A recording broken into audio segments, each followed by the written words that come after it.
Just correct time now. Hello, sir. Good evening. Good evening. Good evening. Good evening, sir. Am I audible? Gaurav here. Yeah, Gaurav, you are audible. Let me first give an introduction. Uh, Okay, sir. uh, I shall. Welcome back, all the students. Today we are having a session where the case will be presented by Dr. Gaurav Pandey. He is a DM student at Amala Sir, your voice is Hospital. not clear. Am I audible to you? Yes, sir. Clearly. No. Sir, your voice is not clear, no? Is it not? It is not clear. Yeah, we can hear him clearly. Don't worry. Okay. The Today a case will be presented by Dr. Gaurav Pandey, who is a postgraduate student, DM student at Amala Hospital, Trichure in Kerala.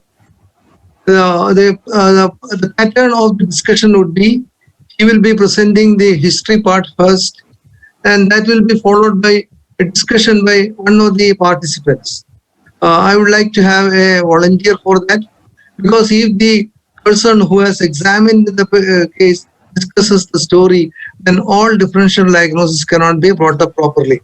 So the approach would be he will be presenting the case, the history part, then the history will be discussed by one of the participants who is not aware of the clinical findings of the case, and then we'll go to the clinical findings and we'll come to the final diagnosis and the management strategies. So before we allow Dr. Pandey to Gaurav Pandey to present the case, I would like to have a volunteer to discuss the case. Any volunteers to discuss the case? Any volunteers? Is Ramesh there from Leelavati Hospital?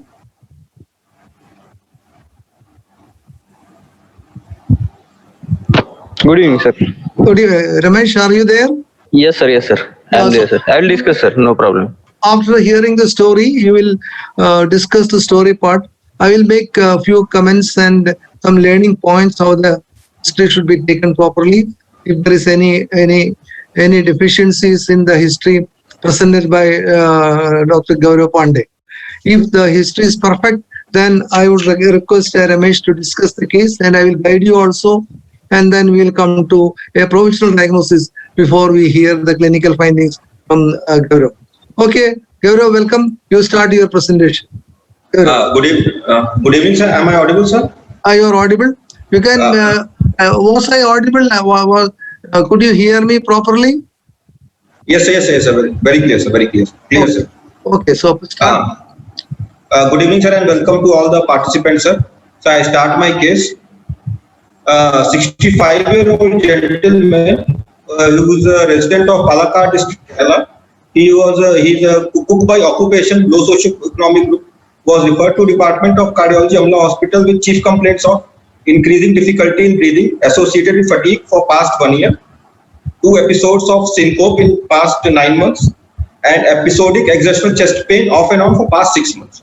These are his 3 chief complaints: difficulty in breathing with fatigue for past 1 year, 2 episodes of syncope in 9 months, and episodic exertional chest pain off and on for past 6 months. Shall I move on, sir? Yes. Yes, please.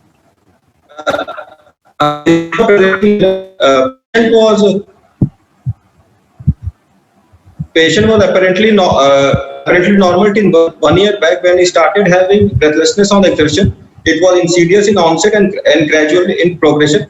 Initially, he was breathless after climbing 3 flights of stairs. He was initially an NIHA class 2, which has now progressed to breathlessness even on walking for 100 meters. It has progressed to NYHA class 3 for past 3 months, and for which he was treated. He was treated for breathlessness at local hospital. He was only partially relieved by medications. Medications cause increased frequency of urination, but his breathlessness still persisting for these times. Still persisting after treatment. So breathlessness is also associated with fatigue and weakness for past 6 months. He is easily fatigued now even for his usual work, and has left his job of cook at a private hotel for past 6 months. Breathlessness is relieved by rest and is not associated with nocturnal awakening, not associated with wheezing or associated accessory or accessory use of accessory methods of respiration. There is no history of cough, hemoptysis, fever, or seasonal variation associated with breathlessness. Coming on to the second, his second chief complaint, he had 2 episodes of syncope in past 9 months. First episode was 9 months back when he went for a pilgrimage to Sabrimala temple, where he had a loss of consciousness for few seconds, and he made a complete recovery from it without any residual weakness. It was not associated with headache. There was no nausea, vomiting, or palpitation, but he had a feeling of tiredness and giddiness for a few moments before the syncope, and he was able to complete his pilgrimage with intermittent rest. The second episode of syncope was around 3 months back when he was returning from the market in evening time. This time also he had a feeling of lightheadedness and giddiness just few moments before the episode, and he had a rapid and full recovery with no history of post-ictal confusion. Syncopal attacks were not associated with any aura, involuntary movements, or defecation or urination. And after second episode, he does not overexert himself, and he has no further syncopal attacks for the past few months. There is no history of palpitations, chest pain, back pain associated with syncopal attacks. Patient also has episodes of diffuse central chest pain associated with exertion relief in the past 6 months. It is not associated with sweating or radiation, and not associated with nausea, vomiting, palpitation, dyspnea, or loss of consciousness. He had only few episodes in past 3 months, which were self-relief with rest, and there was no need of any medications for the chest pain. There is no history of exertional palpitation or sensation of racing heartbeats. There is no history of fever, weight loss, sore throat, joint pain, rash, hemoptysis, tender clubbing, abnormal limb movements. There is no history of pedal edema, abdominal fullness, or facial puffiness. There is no history of orthopnea or PND. Shall I go to past history, sir? Yes. Please continue. Okay, thank you, sir.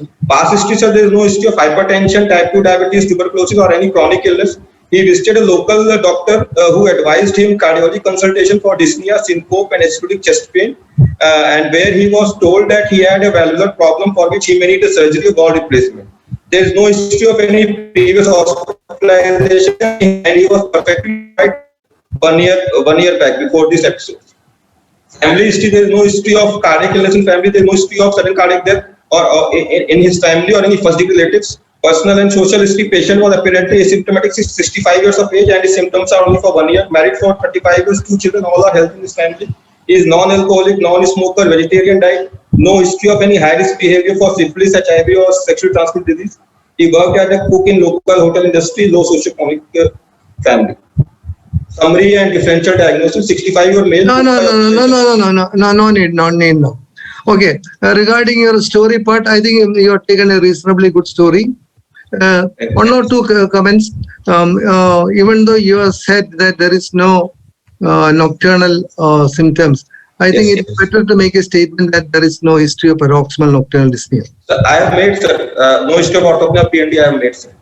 I have made last 10 years. Okay. Then another thing is that you know told about the accessory muscles of breathing, and he was not using accessory muscles of breathing.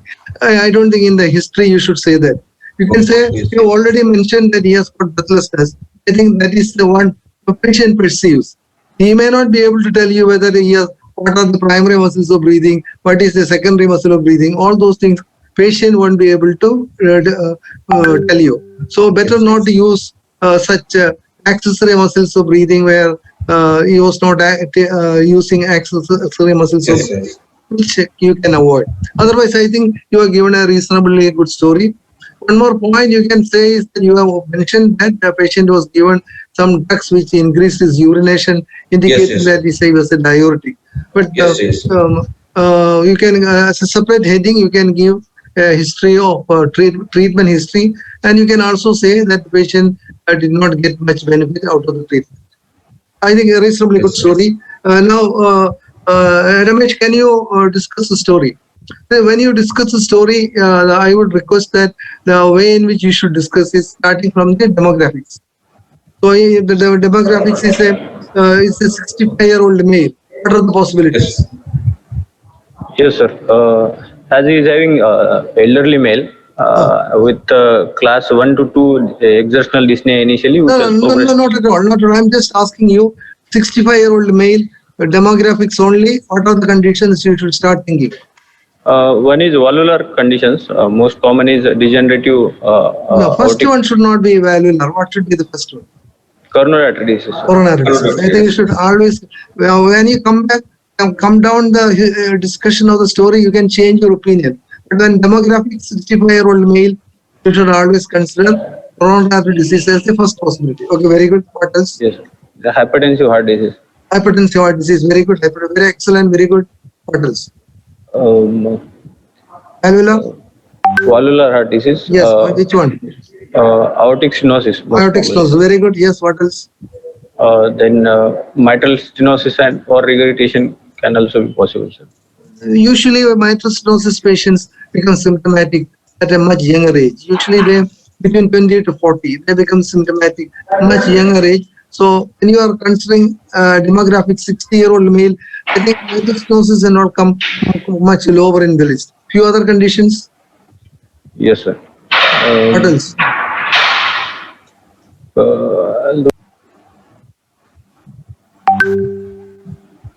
Sir, Yes. Ramesh sir's voice is not audible. Ramesh, we can't hear you. Can you? Hello. Yeah, Ramesh, now you are audible. Yes, sir. Oh. Although age is slightly higher, hypertrophic cardiomyopathy can be possible, sir. Yes, I think that yes, can be yes. considered. I fully agree with you that hypertrophic cardiomyopathy usually present before the age of 40, and initial presentation after the age of 60 is a bit unusual. But still, lower down in the list, you can consider as a possibility. Yes, anything else? Then dilated cardiomyopathy. Very good. I think that should be considered always. A dilated cardiomyopathy patients may present at this age with symptoms suggestive of heart failure and all. So the first should be coronary artery disease, followed by hypertensive heart disease, aortic stenosis. These are the three important demographic considerations, especially considering the age and the sex of the patient. Okay. Now coming to the rest of the discussion part. Yes. I would like you to discuss in a particular order. Is this a cardiovascular system disease, Ramesh? Yes, sir. Yes, sir. It is cardiovascular. Why do you Because say why do you say that? there is a dyspnea which is increasing on exertions and exertional dyspnea. It can be respiratory. Usually it is associated, respiratory is associated with cough or hemoptysis. Very good. Very good. The respiratory breathlessness of this nature most often is associated with cough. And actually, the cough precedes dyspnea, then the patient starts getting dyspnea. Very good. Yes. So dyspnea is one important symptom in this patient. Next point. Syncope is very uncommon in respiratory, sir. Especially exertional syncope. Exertional syncope, yes. That is a very important point. We to suspect that this could be a cardiovascular system disease. Very good. Yes. Yes, So once you have thought this cardiovascular system disease, is it a left-sided disease or a right-sided disease? It's left-sided disease, sir. Left-sided disease. Why do you think it is a left-sided disease? Although there is no dyspnea, PND or orthopnea, but patient is having exertional dyspnea, initially class 1 or 2, exertional dyspnea which is relieved with the rest, and also syncope is very uncommon with the right-sided disease. It's more common. Right-sided disease can happen, but exertional breathlessness is by far the left-sided symptom than a right-sided symptom. Yes, sir. Even though if there was a history of paroxysmal nocturnal dyspnea, then we would have been 100% certain. Sure, but, sure. Yes, because there are some conditions, even with the right-sided disease, you can have exertional breathlessness. But exertional breathlessness as an important symptom, I would immediately go in for a left-sided disease. Very good. Yes. So what do you think is the nature of the lesion? Obstructive, sir. Obstructive lesion. It's a pressure overload. Why do you say it's a pressure overload? Because there is also patient also had the chest pain, and there is most likely fixed outflow tract obstruction causing syncopal attacks. Yes, he has got exertional syncope, which is one of the important symptoms of pressure overload. What are the causes of exertional syncope in the cardiovascular system disease? What are the reasons of exertional syncope? Aortic stenosis most common, sir.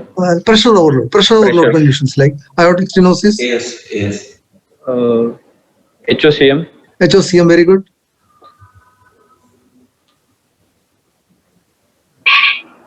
What else? HCl. Anything on the right side? Pulmonary arterial hypertension. Pulmonary hypertension, especially Severe PH. primary pulmonary arterial hypertension, can present with exertional syncope, and also exertional syncope in a patient with primary pulmonary arterial hypertension is a prognosticating point. So you must always consider that also possible. But there, of course, is much younger age.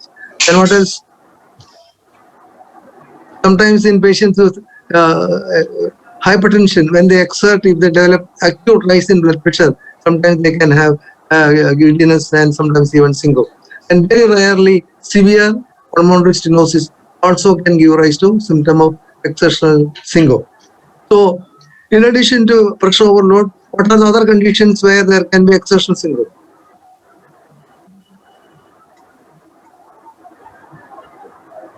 Ramesh?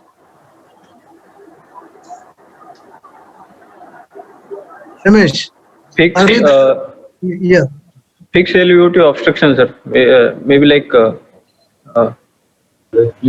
aortic stenosis or That we have mentioned. Aortic stenosis pressure. I'm asking you, other than pressure overload, can you mention any other situation where there can be exertional syncope or exertional blackout? arrhythmia, sir. Yeah, very good. Arrhythmias. Like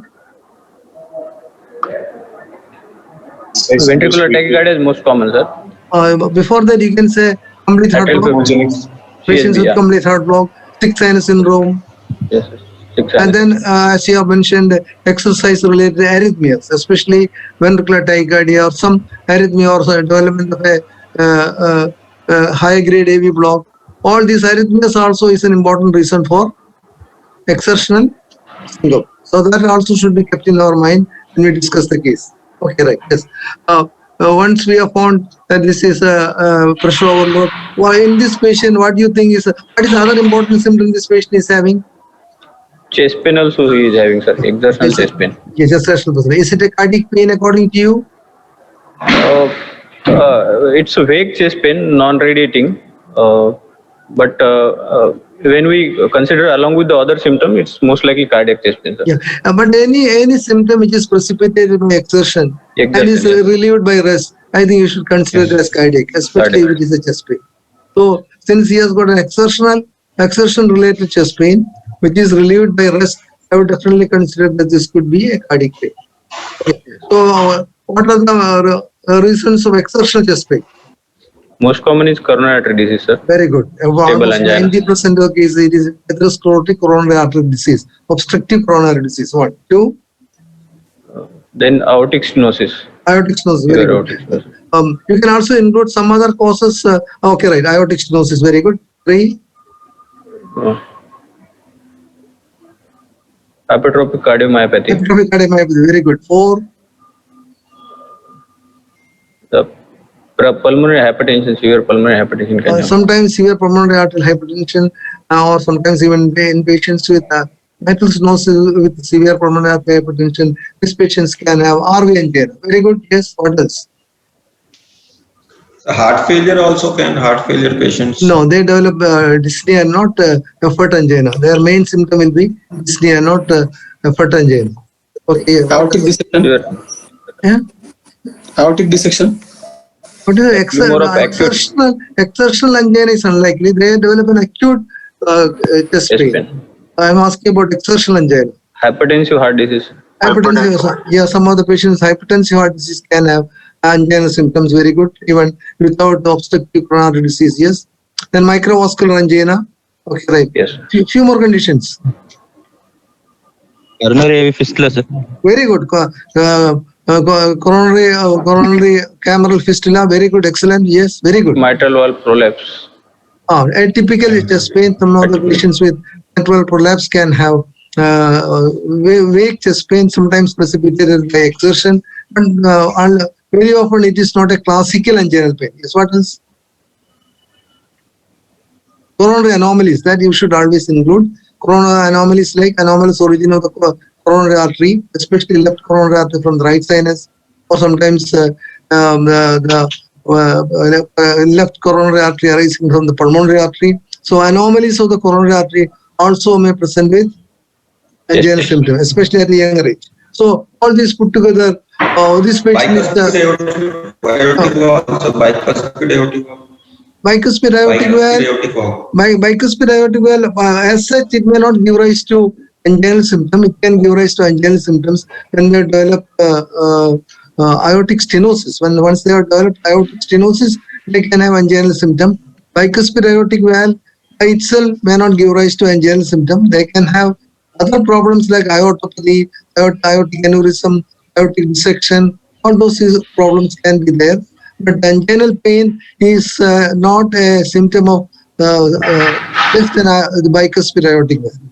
Okay, right. Yes. Ramesh, yes. In this patient, what do you think is the reason? Is it atherosclerotic coronary disease or aortic stenosis? What is the reason? Aortic stenosis most likely, sir, because atherosclerotic coronary disease less likely to have syncops. Syncope will be more common in. Patients with aortic stenosis can have a higher chance of developing atherosclerotic coronary disease. Yes. Studies have shown that there is a higher incidence of coronary disease in patients with aortic stenosis. So, do you think that this patient may have associated atherosclerotic coronary disease? It is possible, sir. We cannot rule out at this stage. We cannot rule out, but from the story, chest pain is not classical, sir. yeah, that's right. What else? Is he a high risk person to develop atherosclerotic coronary disease or a low risk person? It's low risk, sir. There is He's a no low other risk, risk factors. No accepting diabetes, his no age, hypertension. no Yes, sir. diabetes, no hypertension, non-smoker, vegetarian, Non-smoker. Yes, sir. vegetarian, all those things, and he's a cook, some kind of a manual labor. He's a very low risk person to develop atherosclerotic coronary disease. So we need not immediately conclude that him. We have to rule it out, but then less likely that because we can explain that symptom by aortic stenosis itself. Okay, very good. What is the mechanism of exertional syncope and aortic stenosis? There is fixed cardiac output, sir. On exertion, there is peripheral vasodilatation, Okay. and there is decreased blood supply to the brain. That causes the syncope. And you should explain it slightly better. I agree with you that these patients do have not a fixed. What are the things which help you to increase the cardiac output? What is cardiac output physiologically? It is heart rate and stroke volume, sir. Heart rate, stroke volume. So in patients with aortic stenosis, they can increase the heart rate, but they Stroke cannot. volume is fixed. They cannot significantly increase the stroke volume. So there is a restriction to their ability to increase the cardiac output. So when somebody is exercising, what happens? Exercising muscles develop vasodilatation, and hence a large volume of blood which is pumped out of the heart will be directed towards the exercising muscles. And unless there is a consistent increase in the cardiac output, other regions of the body will suffer. So the brain, the heart, all can suffer, and that can result in symptom of exertional syncope or even exertional angina. Okay, that's one mechanism. Another mechanism. Sir, due to increased left ventricular pressure, activation of mechanoreceptor can cause vasodepressor response. And I could not make out. Can you speak louder, Nikhil? Sir, due to increased left ventricular pressure, there is activation of mechanoreceptor that causes vasodepressor response. Okay, right. Now, see, there are a number of mechanoreceptors in the left ventricle, and when you exercise, these receptors can get stimulated. What is the level at which these mechanoreceptors get stimulated? When the LV pressure reaches what level? Any one of you, Ramesh? 50 to 60. Huh? At what level of LV 50 pressure? to 60. 50 to 60 is a very low pressure, because when there is a normal pressure itself is systolic pressure is 120. So nobody develops syncope because of the baroreceptor stimulation when the pressure is 120, 130, 140, 160, even 180. Any one of you? Sir, more than 200. Even more than that, more than 250. Whenever they reach near about 300, 250 to 300 is the range in which the mechanoreceptors can get stimulated. And once they get stimulated, as as was answered. Tushar, can you tell me what happens when there is a mechanoreceptors are stimulated? Sir, when mechanoreceptor are stimulated, then there is a vasodilation, sir. Very good. There is a vasodilatation. There is a peripheral vasodilatation, and also there is some degree of myocardial contraction. And that will result in what?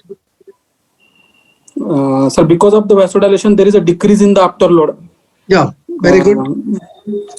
Decrease in the afterload, and it will lead to the cerebral hypoperfusion. Yeah, the blood will be directed towards the vasodilating peripheral vessels, which are mostly skin, subcutaneous tissue, and the splanchnic area, and that will result in reduced blood supply to brain, and the patient can develop a syncopal symptom. Very good. So, and third mechanism is some of these patients, when they exercise, they can develop arrhythmias. They can develop sometimes even short runs of ventricular tachycardia. They can develop arrhythmias, and that can be another mechanism of production of syncope. There are many mechanisms of production of exertional syncope in a patient with aortic stenosis. Okay, now we have to look at how severe is the symptom. Ramesh, how do you think? Do you think that this aortic stenosis is mild, moderate, severe? Any presence of any syncope will be severe, sir. Aortic Any? stenosis will be severe. What did you say? Any? Presence of syncope. Ah, No. No, sir. And yeah. So exertional syncope, if it is related to aortic stenosis, indicates severe aortic severe stenosis. aortic stenosis. Severe aortic stenosis. Can you tell me from the story, how can you assess the severity of aortic stenosis?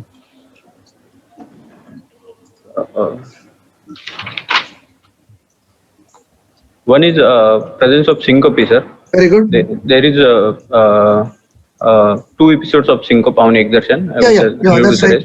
Yes. Second thing- One is, Second thing, there is initially there was class 1 to 2 exertional dyspnea, but which was increased to class 3 to 4. very good. So Yes, presence of- yes, he has developed symptom of exertional breathlessness, which may indicate either a diastolic heart failure or it could be even be a systolic failure. Very Systolic good. heart Yes, failure. yes.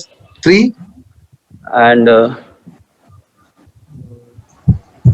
chest pain also itself is Yes, developed angina, and these are the 3 important symptoms of severe aortic stenosis. stenosis. Based on these symptoms, there is a prognostication of the patients with aortic stenosis unless they undergo a valve replacement. So, what is the pattern of life expectancy for patients with aortic stenosis with angina, with syncope, or heart failure? Angina will be 5 years. Okay, very good. Syncope will be 3 years, and heart failure will be 1 year. It's 3 to 5 years for angina, 2 to 3 years for syncope, and 1 to 2 years for patients who have developed symptoms of heart failure. Very good. So he has developed all the 3 symptoms, so he has got a very bad prognosis. Okay. Do you think that he has developed any major complication? Do you think from the story he has developed a complication other than maybe heart failure? But do you think that he has LV developed a do you think that there may be some LV dysfunction, maybe diastolic or a systolic LV dysfunction? Very good, excellent. So from the story, what is your provisional diagnosis? From the story part, Ramesh, tell me your provisional diagnosis. Sir, 65-year-old male with a history of exertional dyspnea, exertional syncope, exertional chest pain, Okay. most likely valvular heart disease in the Very good. form of aortic stenosis.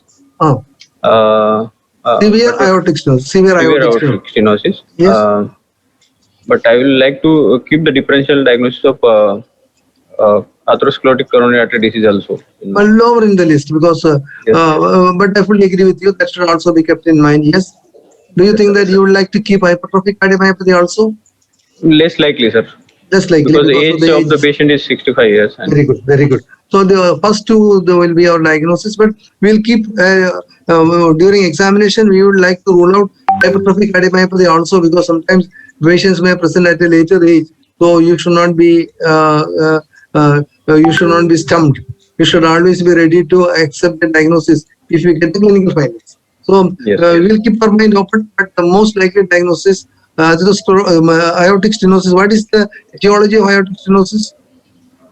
Most likely degenerative, sir. Because- Degenerative calcific. Do you think it is calcific? Do you yes, think- sir. It could be calcific because associated syncopes are there. Yeah, Chest and pain also are there. severe atherosclerotic aortic, severe degenerative aortic stenosis is almost always associated with calcification. Calcification. Okay, very good. Okay, right, very good. So I think any other point we would like to discuss from the story? Anybody would like to raise any points? Okay, if there are no more points, we will request Gaurav to continue his clinical findings. Okay, Gaurav, Okay, sir. Yes, yes. good. Let us continue, Gaurav, with your physical findings. Slides are not. Okay, right, yes. The differential diagnosis I have made, so 7 differential diagnoses. First is left-sided degenerative valvular heart disease, Oh, left ventricular outflow tract obstruction, ischemic heart disease, HCM, bicuspid rheumatic heart disease, and DCMP last, sir. okay, right. Very good. I think you also thought logically, and of course, the most important is the aortic stenosis severe, calcific, Yes, sir. most likely. Okay, very good. Now, physical findings. General survey. Patient is conscious, oriented, afebrile, thin build and nourished. Height is 155, weight 46, BMI 19.16. No cyanosis, clubbing, ictus, lymphadenopathy or pallor. No facial dysmorphism. Normal build and body portion normal. No signs of corneal or acanthocytoma. Dental care satisfactory. No cavities, no pedal edema or facial puffins. Vitals, blood pressure is 110/50 millimeter of Hg, left upper limb in sitting posture, standing in left upper limb 160. Gaurav, I like to stop you at this level. What do you think about your comments about 110/50 millimeters of mercury as the blood pressure and your Yes, sir. diagnosis of So severe pulse aortic pressure is high. pulse pressure is So high. pulse pressure is high. So what do you sir. think? Pulse pressure is high. So what do you think? So there is a associated regurgitation lesion, sir. Very good. So since the blood pressure is 110 Sir, your voice is breaking, sir. since Sir, your voice is breaking. my voice is breaking, I see. No, you are clearly audible, sir. It must be his problem. Maybe your problem, because my bandwidth is very powerful, more than 100 MB. So since the blood pressure is 100 bar 110. I'm not able. Sir, your voice was breaking. So I think my network is unstable. Yes, sir. Gaurav, you- I think its problem is from your side. Sir is audible yes. very clearly. Yes. My network will be unstable. Yes, sir. So since your blood pressure is 110/50, there is a wide pulse pressure. Yes, sir. So in that situation, you should start thinking that patient may be having associated some degree of aortic Regurgitation. regurgitation also. So you should, when we examine, we should carefully look for aortic regurgitation, even making the patient sit up, lean forwards, breath held in expiration. Yes, sir. Yes. So every stage of your examination, you should be thinking. So here is a patient whom we are thinking aortic stenosis, severe aortic stenosis with a wide pulse pressure. We should think of the possibility of associated aortic regurgitation. Yes. Okay, right. Go ahead. Sir, blood pressure in the left lower limb is 110/50, right lower limb is 110/60, and right upper limb is 104/66. Pulse rate is 88 per minute, regular in rhythm, good volume. Bispherians pulse was felt in the brachial artery. Conduction of the vessels was normal, no radial femoral delay, no pulse deficit. Respiratory rate 20 per minute. Abdominal thoracic accessory muscle respiration not seen. Saturation is normal at 98% in all 4 limbs. Temperature was afebrile. So this was Wait at this level. Gaurav, you discussed the case. Whatever based on the physical findings here, you discuss now. You have described the pulse 88 per minute, regular rhythm, high good volume, Bispherians pulse. So you discuss. There are a lot of oddities in your findings. Gaurav. Yes, sir. Sir, there was no history of palpitation, sir. That was missing from the history. I tried to ask him 2 times, is there any palpitations, but he was very sure. He was telling that there were no palpitations in his history, sir. What are the conditions where you get experience pulse? Sir, in aortic runoff patient. Severe aortic regurgitation. Usually, Yes, sir, severe. Bispherians pulse is felt. And where do you feel for Bispherians pulse? Sir, in central arteries, mainly in carotid and brachial. See, you should be very careful that you are not mistaking Bispherians with a slow rising pulse, because slow rising pulse Yes, also sir. can have 2 impulses. Where in Bispherians, both impulses will be very sharp and. I have the video, sir. No, that's all right. No, I am telling you. And also there are, see, in a patient with aortic regurgitation, what will be the usual systolic blood pressure? So it will be high, sir. High. Usually it will be in the region of 140, around 140. When it goes above 140, you should consider associated hypertension also. But usually white pulse pressure with a systolic blood pressure around 140. Here it is only 110. So there is a decapitation of the pulse pressure. The decapitation of systolic pressure. Yes, sir. What are the conditions in which you get decapitation? Gaurav? AR with AS. Severe AS, sir. There should be severe AS. 1, 2. Heart failure. Yes, sir. Heart Severe. failure. Yes, heart failure. Heart failure is one condition where you can get decapitation. So Yes. we have to look at why this patient is having 110 or 50 millimeters of mercury and also has got experience pulse. Okay, right. Yes. Usually, what is the pattern of heart failure in patients with aortic regurgitation? They usually remain symptomatic for a long period, especially with palpitation, before they go in for heart failure. Very often, patients with aortic regurgitation, effort tolerance is extremely good. What is the reason, Gaurav? Why the effort tolerance is very good in patients with aortic regurgitation? Sir, because the stroke volume is very good. And the second thing is, sir, because of the coronary feeling is better during the AR. Okay. LV compliance is good, sir. No. Compliance is See, when you are exercising, what are the hemodynamic changes? What happens to heart rate? Heart rate increases. Yeah, heart rate increases. What happens to peripheral resistance? Decreases. Decreases. What happens to stroke volume? Increases. increases. So there are 3 main hemodynamic changes, and venous return also increases. So there are 3 or 4 main hemodynamic changes of exercise. They are increase in the venous return, increase in the contractility, increase in the stroke volume, decrease in the peripheral resistance. Let us look at all these hemodynamic changes in relation to aortic regurgitation. In a patient with aortic regurgitation, when there is a decrease in the peripheral resistance, what happens to the aortic regurgitation? It will reduce. It will reduce. When there is increase in heart rate, what will happen to aortic regurgitation? It will reduce. It will come down, because when there is an increase in heart rate, the diastolic phase comes down and aortic regurgitation comes down. So whenever the patient exercises, all the hemodynamic changes of exercise actually reduces aortic regurgitation.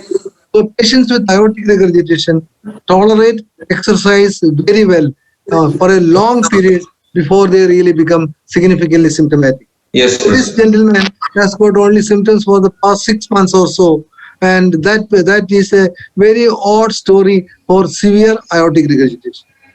Okay, right. We'll go ahead and then talk things. Okay, any other point you want to discuss about the initial findings?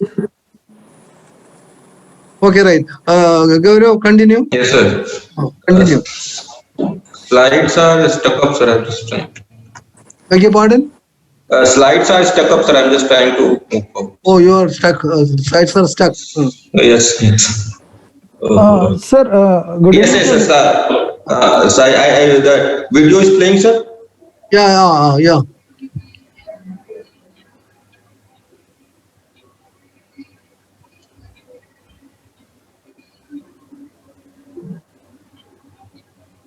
I will again play the video, sir. So that may be difficult for me to be certain whether it is really experience, but that's all right. And now when you come to the clinical findings, things will be much better. carotids.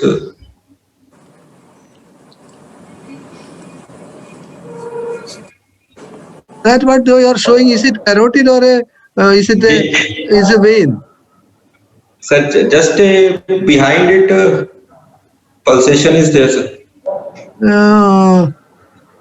See, that looks like a very superficial pulsation, and to me it looks more like a vein than an artery. Okay, sir. It's more like a vein. It does not Okay, look sir. like an artery. Okay. Is the internal jugular vein engorged? Yes, sir. Ah. These are all superficial veins, Yes. but some pulsation. Okay, right. Continue with your presentation. JVP. Come to JVP. Yes, sir. I'll just. Describe the JVP. Yes, sir. Just a minute. Yes, sir. So, examination of CVS and JVP seen from the backside of the patient with patient sitting comfortably and legs hanging, shirt open from the front. JVP is raised about 4.5 centimeter above the right clavicle. Total about 5 plus 4 is 9.5 centimeter water. Normal waveform with prominent A wave and sorry, sir, I have to that V wave was not very prominent, sir. With normal respiratory variation, hepatojugular reflex was positive. No venous hump or fluid was there. Why did you want to do hepatojugular reflex? Because if the JVP is already Yes, when we get an hepatojugular reflex, Yes, sir. and there is no reason to do hepatojugular reflex. There is a hepatojugular reflex is more useful. One, especially when you have got a doubt whether it is actually carotid pulse or a jugular venous pulsation. Two, when the jugular venous pulsation is doubtful, the hepatojugular reflex can bring up an engorged vein much better. Already, when you are seeing a 4.5 centimeters of jugular venous pressure column above the root to the neck, then hepatojugular reflex has got very little relevance. You can say that it is positive, that's fine, but it has got very little relevance. Okay, now come back So to this this. playing, sir. Video is playing or? Yeah, video is playing. But there are superficial veins. See, you have to look at the internal jugular vein. Yes, sir. They are all superficial veins. What is the problem of looking at the superficial veins? These are external jugular veins, so they are having valves. So they will What is the be problem? What is the problem of looking at the superficial veins like external jugular vein? So they have the valves, so they will not have the correct RA pressure. They are Okay, having, 1 or 2. they are easily equal. The external jugular vein pierces the deep fascia and enters the internal jugular vein. So, and also the one peculiar feature of the deep fascia of the neck is that inside the deep fascia there is a muscle. So what is the name of that muscle? What is the name of the muscle which is in this deep fascia? Two heads of No, it is not sternoclavicular. Yes, platysma. Platysma is the muscle which is between the two layers of the deep fascia of the neck, and by the action of the platysma muscle, sometimes the deep fascia can be stretched, or sometimes even it can constrict the entry of the external jugular vein into the internal jugular vein, making it spuriously engorged. So I don't think you should ever look at the external jugular vein to assess the jugular venous pressure column. You should always look at the internal jugular vein only. Sometimes you can get a fallacious engorgement of the external jugular vein because of the action of the platysma muscle. So always look at the internal jugular vein. Okay, right? Yes. Here what you are showing was more of an external jugular vein. The internal jugular vein is deeper, and it is seen behind the sternocleidomastoid muscle. In the lower part of the neck, it is seen between the two heads of the sternocleidomastoid muscle and behind the clavicular head of the sternocleidomastoid muscle. And as you go up the neck, in the middle portion of the neck. It is deep to the sternocleidomastoid muscle, and the upper 1/3 it is partly deep and partly anterior to the sternocleidomastoid muscle. So you should look at those regions. Okay, right? Yes. You said that there is a prominent A wave. What are Yes, the yes. What up? Don't go to pre-code examination. Let us look at JVP. Go to JVP. See, in your description, you said in JVP, the prominent A waves are seen. Yes, yes. So, what do you mean by prominent A wave, Gaurav? Sir, this means the patient in failure, sir. We can due to right atrial pressure is increased. Right atrial pressure is in right atrial and left atrial. No, A wave means there is a A wave is due to what?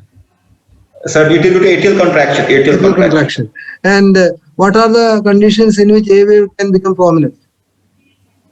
So, first of all, sir, if there is a increased LEDP, sir, then we can have a LVEDP. LVEDP, why should A wave become prominent? RVAD. will lead on to Gaurav, how can there Yes, be yes, a prominent A wave when there is an increase sir. in the LVEDP?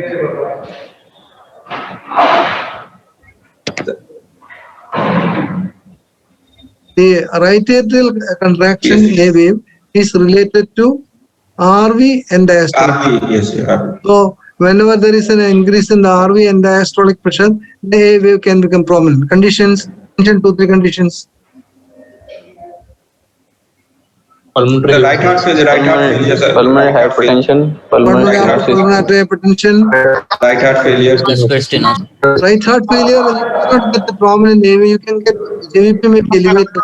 But when you are prominent, TS. you should consider Yes. conditions associated with RV hypertrophy, like pulmonary stenosis, pulmonary arterial hypertension, TS. and sometimes you can get prominent A waves in ischemia also. RV ischemia can give rise to prominent A waves. Because the three important conditions where there can be prominent A waves secondary to RV and diastolic pressure elevation are due to hypertrophy, aortic pulmonary stenosis, pulmonary arterial hypertension. Ischemia, where there is a relaxing property of the RV is impaired, that can result in sometimes prominent A waves. Okay, right. Then what are the other conditions which can give rise to prominent A waves? Gaurav? Sir, in the if Barham effects are due to the interventricular septum coming onto the right side, Before that, you should mention something. Problems related to tricuspid valve, tricuspid stenosis, sir. tricuspid stenosis, tricuspid atresia, or any mass or any structure encroaching upon the tricuspid orifice. That can happen sometimes in patients with right atrial myxoma, RA myxoma. Sometimes it can happen in unruptured sinus of Valsalva, bulging onto the tricuspid valve, as can happen especially in non-coronary sinus of Valsalva aneurysm. So those are the conditions. Then third group is patients with Burnham effect. When there is a Burnham effect, the interventricular septum can bulge and encroach onto the RV cavity. That can also give rise to sometimes prominent A wave. So these are the conditions that we can suspect. So in this patient, if you are suspecting prominent A wave, what should we consider? Sir, Burnham effects are LVH causing. Yes, because this patient is having, we are clear from the history, we are thinking of aortic stenosis, and since the aortic stenosis is a condition where there can be Burnham effect, we would consider that A wave prominence can be explained by Burnham. Excellent, very good. Okay, Gaurav, continue. Any point, other point, any other student want to raise, or any other point they want to like to have discussion?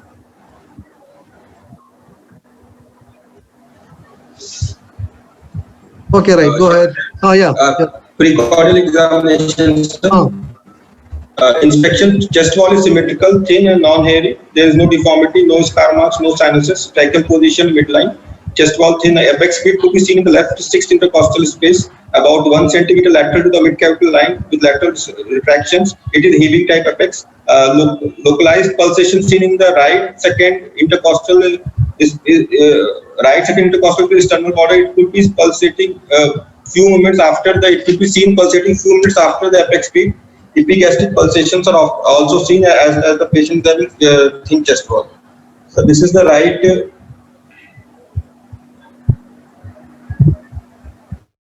Video is playing, sir. Video is playing. Video is playing.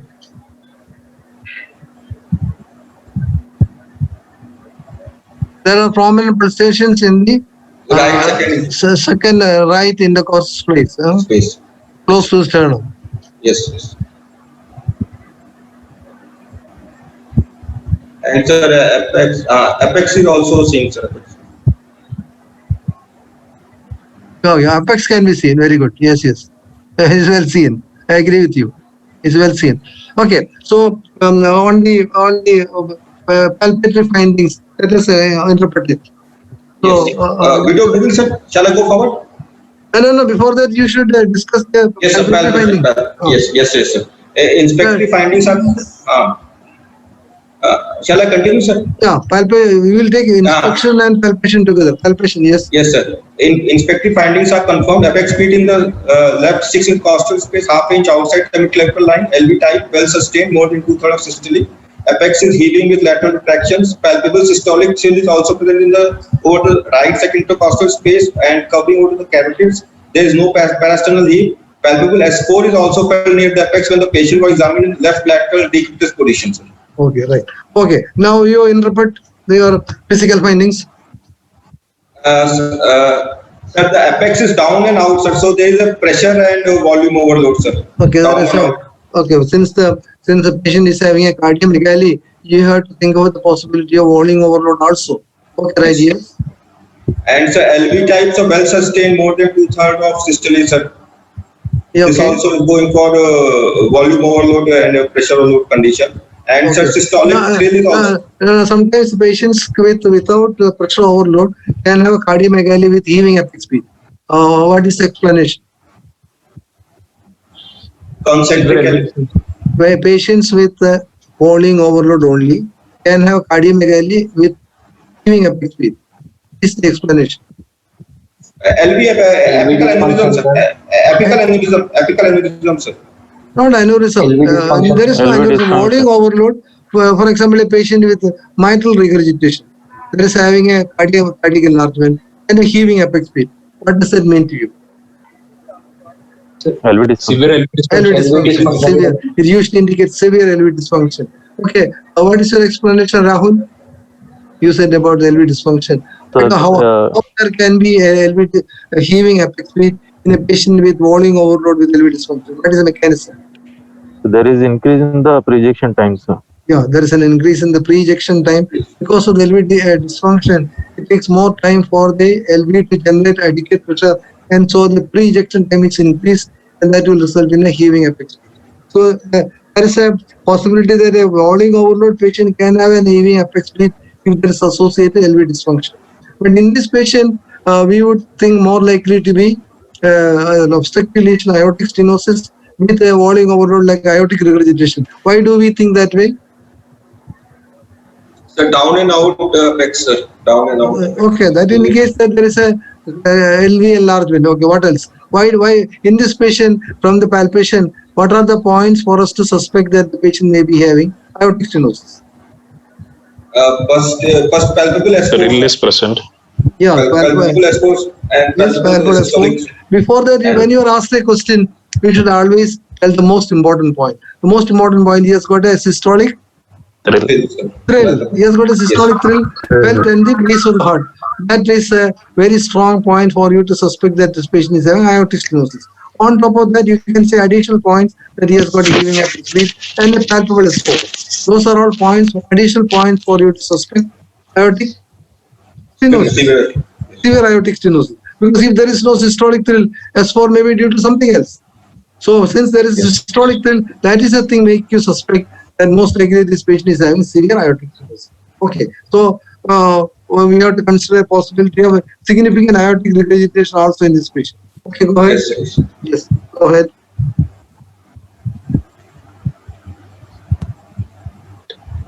Yes, I think yes, well seen. I think his apex beat is well seen, and I fully agree with your findings. Okay, right. Yes, Yes, sir. there is no parasternal leaf, nothing. Okay. Okay. Now yes. coming to the Percussion's upper border of liver, upper border of liver dullness, right, fifth in costal space, second left and right cause resonance. The dullness is not there, sir. Apex correspond to left ventricle, right border is the right sternal margin. second left and right intercostal space, which intercostal space? Second left, right. Yes. But then you said in your inspection you described some pulsations are seen on the Yes, sir. intercostal space close to sternum, but it is Yes. resonant. Yes, sir. Resonance is resonance. Oh. Just Oh, I see. Okay, right. That's an odd point. Okay, right. Yes. Now coming to the auscultation. sir, S1 is soft and S2 is single, sir. Sir, slides are visible, sir. Oh, yeah, I seen. Yes, sides are. Yes, sir. You can see sides very Yes, well. Okay. Sir, S1 is soft and S2 is single. Ejection systolic murmur of grade 5/6, harsh, rasping, crescendo, decrescendo nature, extending from mid to late systole, ending just before the S2, sir. Best heard with the diaphragm of stethoscope in second right intercostal space, in sitting posture and leaning forward in expiration, sir. The murmur is conducted. No. In that description, you should have one more point.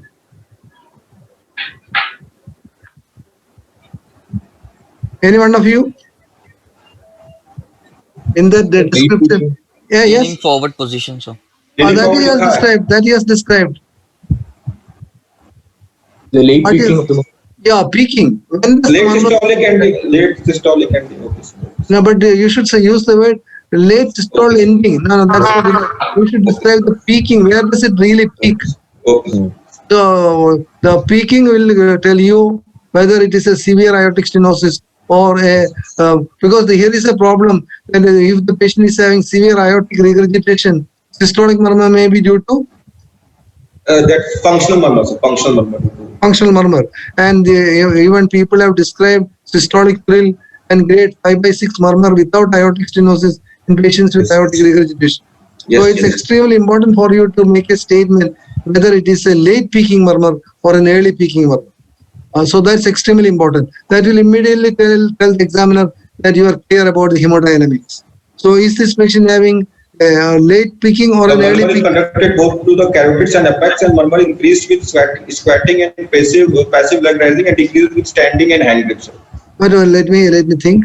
And so there is also a deep crescendo, soft flowing early diastolic murmur heard in the right side and No, that's not. No. Best heard with patient sitting and leaning forward in expiration. Don't go like that. This murmur is In pulmonary conducted. area, the same systolic murmur of aortic is conducted. S2 is single. Now, before that, we have to discuss these points before you go on describing. The murmur is conducted to both carotids and apex. Murmur is increasing with Sir, patting, passive leg raising, and decreasing with And decreasing. standing and hand grip. Please explain all those things. Sir, in aortic stenosis, murmurs and the preload is decreased, sir, with when the preload is decreased with the standing, sir, that's when the murmur is decreased, sir. What about hand grip?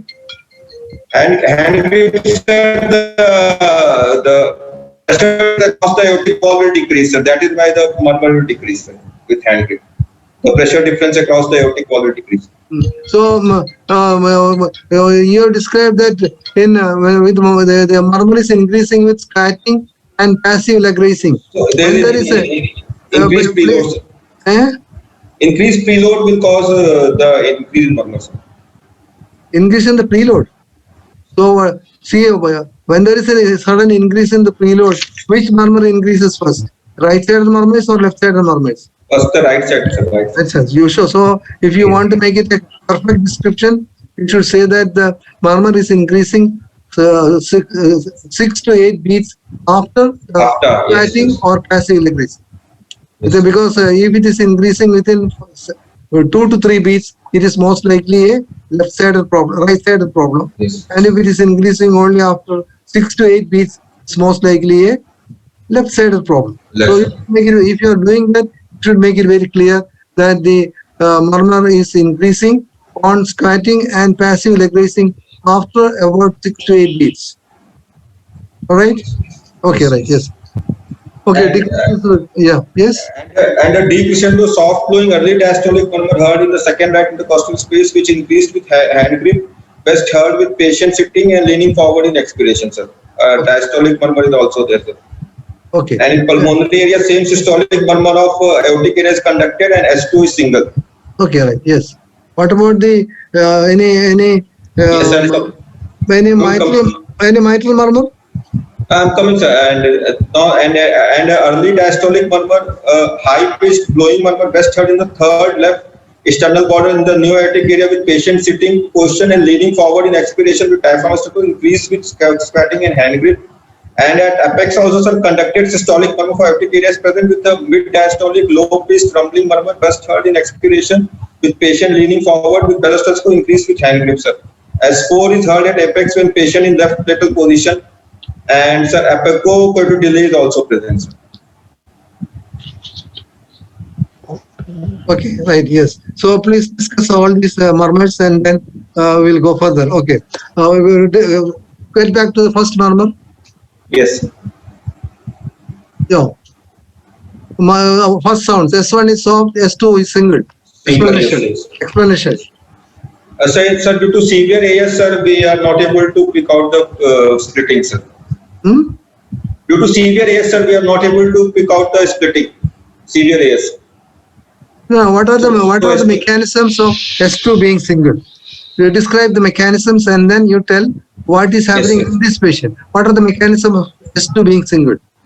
Sir, single means that the A2 and P2 are, sir, they are occurring at the same time. Means the A2 is delayed, sir. A2 and P2 is delayed. No, don't go on talking like that. Then there won't be any discussion. One is A2 and P2 occurring together and then there will be only single sound. Example? Yes. Sir, in what is the condition which the P2 and A2 can occur together and there will be only single sound? Any one of you? Absence of no, A2 and P2 are occurring together. LBBB, sir, in ECG having LBBB. No. LBBB will give rise to what? Paradoxical splitting. Okay. The classical is the only condition where there can be A2 and P2 occurring together and there is only single sound is Eisenmenger VSD. In Eisenmenger VSD, both A2 and P2 occur together and there will be only Eisenmenger. Yes? VSD Eisenmenger. Yeah, VSD Eisenmenger. VSD Eisenmenger is the classical one. It can happen sometimes in PD Eisenmenger as well as in ASD Eisenmenger, but it need not be there. But in VSD Eisenmenger, it is always S2 is single and is due to A2 and P2 occurring together. Okay, right. That's one mechanism. Another mechanism of S2 single. Gaurav? Sir, if the aorta is anterior, sir, then we will not be able to. Yes, very good. Whenever in conditions where aorta is anterior, the pulmonary component may be quite feeble and may be inaudible. Example?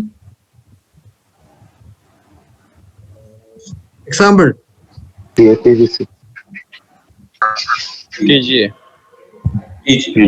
TGA, transverse to great arteries, very good. Transverse to great arteries where the A2 is audible very well and P2 may not be audible because pulmonary artery is quite posterior. Okay. Third mechanism. Sir, in severe AS, sir, if the time taking for that ejection time is long, sir, then it can cause a single.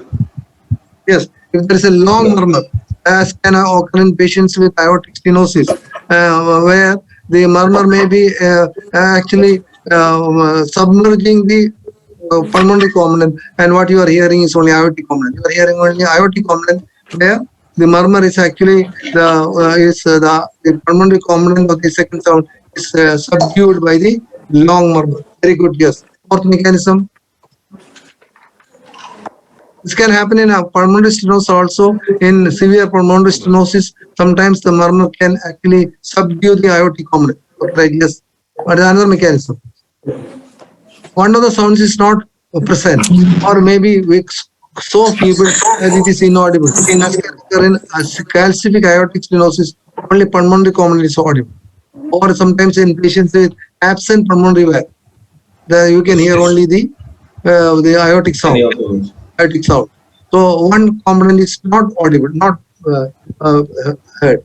Now another mechanism is one component is extremely feeble, and the loud component is actually subduing the feeble component, as can occur in patients with pathology of health, where the aortic component is very loud and the pulmonary component is so feeble that it's almost inaudible, and you hear only a single second heart sound. And rarely in patients with thick chest wall, sometimes pulmonary component may not be audible over the precordium, over the chest wall. Sometimes only aortic component is only audible. So you should always find out when there is a second sound is single, you should always find out where it is audible. Is it in the single second sound that is audible in the aortic area or in the pulmonary area? If it is only, it's only in the pulmonary area. So it most likely in this patient is because of the feeble A2, or maybe A2 is almost inaudible. Okay, right. So why is the S1 is soft? Then patient can have some heart failure, so that is one of the cause of. Very good. There may be a patient may be having heart failure or LV dysfunction too. Yes. Severe AS can also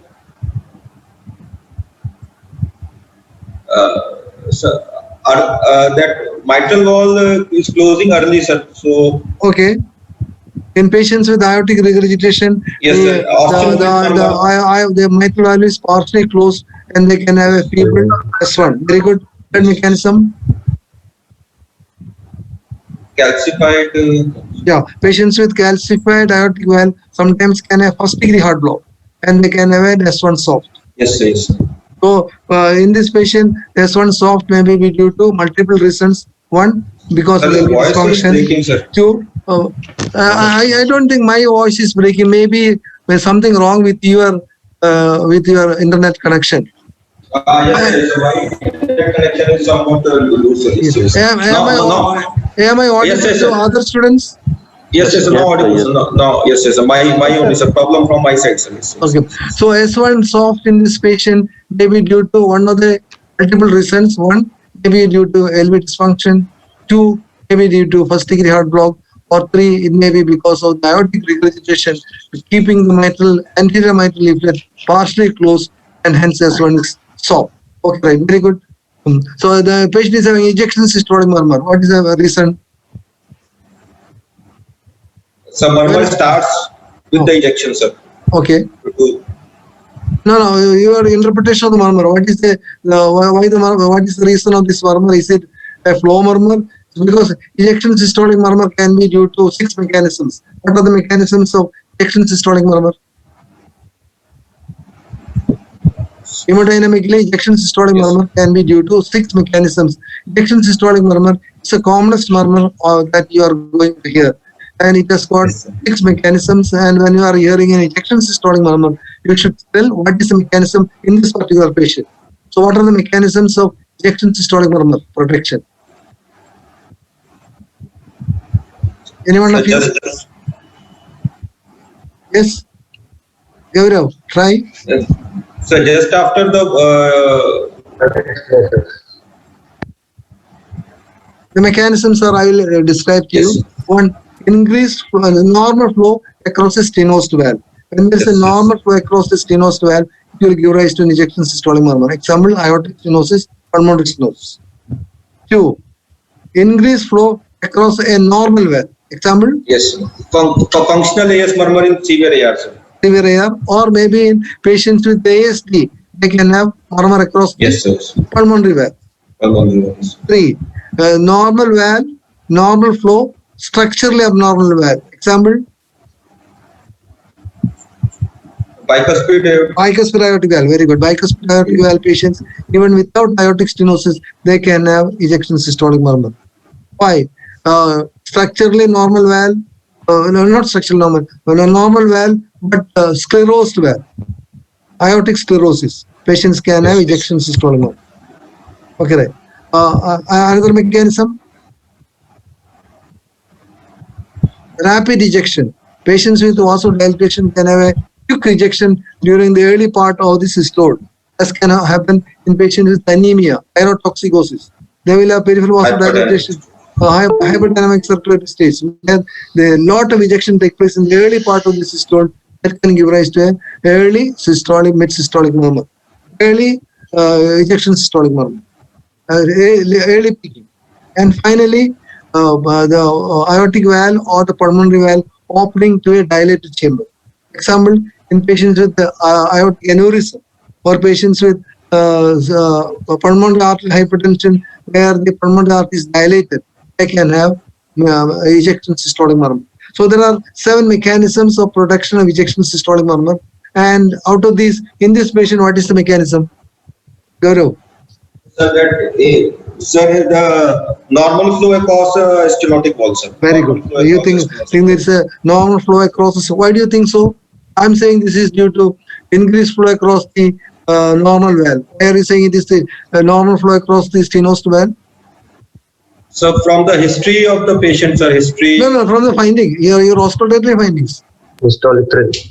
The S1 is soft, sir. S1 is Can soft. sometimes rarely can happen in increased flow across the normal valve also. But if you said there is a extending Late from peaking mid to murmur. late systole, so it Yes, is the mid to late. late peaking systolic murmur occurs always in severe obstructive lesions with a normal flow. So it is a stenosed valve with a normal flow. Very good. Yes. Next, there is a early diastolic murmur. What is the Yes. Sir, that can be due to the AR, sir. AR murmur in It the. is due to aortic regurgitation. What are the reasons for early diastolic murmur? There are only 3 mechanisms. What are those? Early diastolic murmur, once you describe, some people have described a 4th one also. 3 are the common ones. What are those 3 early diastolic murmurs? Yes. AR, PR, and TR. yes. Trungus arterial, truncal regurgitation. Aortic regurgitation, pulmonary regurgitation, or truncal regurgitation. When you are getting a cyanotic congenital heart disease and you are hearing an early diastolic murmur, truncal regurgitation, especially if it is in a small child, is a possibility. And people have described an early diastolic murmur in LAD stenosis also. But that is not, is a very rare. I never heard it, but it has been described that you can hear an early diastolic murmur in LAD stenosis, critical stenosis of left anterior descending artery. But commonly, when you are hearing an early diastolic murmur, you are describing an early diastolic murmur. Commonly, it is aortic regurgitation, followed by pulmonary regurgitation, and rarely it can be truncal regurgitation, especially in a child with a congenital heart disease. Okay, right. So here you think it is aortic. Why do you think it's aortic regurgitation? Gaurav? Am I audible, sir? Yeah, you are audible. Yes. Why do you think that is aortic regurgitation? I am saying this is audible on the left side of the sternum. I am saying it is pulmonary regurgitation. Why are you saying it's aortic regurgitation? So in that, because it's the aortic area, sir. Second right intercostal space. Okay, it's in the second aortic area. What else? Wide pulse pressure. Why pulse pressure? You said it is increasing with hand grip. So many things you better heard with patients sitting up, leaning forward. Lean forward in expiration. Lot of points by means of which you think it is a aortic regurgitation murmur. Left side. Yes. Okay, right. Yes. Now coming to the other one more murmur. Come to the next slide. Yes, sir. So there's early diastolic murmur, high pitched flowing west in the third left sternal bottom, that is neotic area, with patient sitting position and leaning forward in the expiration diaphragm increase with the spatting and hand grip, sir. This is also AR murmur better heard here, sir. Okay. So whenever you are hearing a murmur on the left side of the sternum, aortic regurgitation may be due to what is the mechanism?